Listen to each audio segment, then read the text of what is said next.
India has officially become the fourth largest economy globally, surpassing Japan, according to Niti Aayog CEO BVR Subramaniam. He credited this milestone to a favorable geopolitical and economic climate, stating, "As I speak, we are a $4 trillion economy and now the fourth largest in the world." Referring to data from the International Monetary Fund, IMF, Subramaniam noted that India has moved from the fifth position in 2024 to fourth place, trailing only the United States, China, and Germany. He added that if India continues with its current reform agenda and strategic planning, it could become the world's third largest economy within the next 2.5 to 3 years.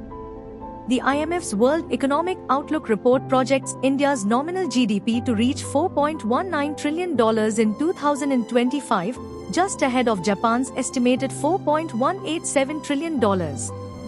India's per capita income has also grown significantly, doubling from $1,438 in 2013 to 14 to a projected $2,880 in 2025.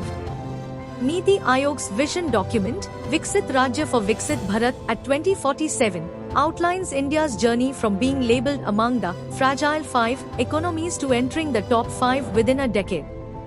The report sets an ambitious target for India to become a high-income nation, defined by the World Bank as having a per capita income above $14,005 by 2047. To realize this goal, the approach paper proposes a strategic framework based on 6 core pillars and 26 thematic areas, aimed at transforming India into a $30 trillion developed economy by its 100th year of independence.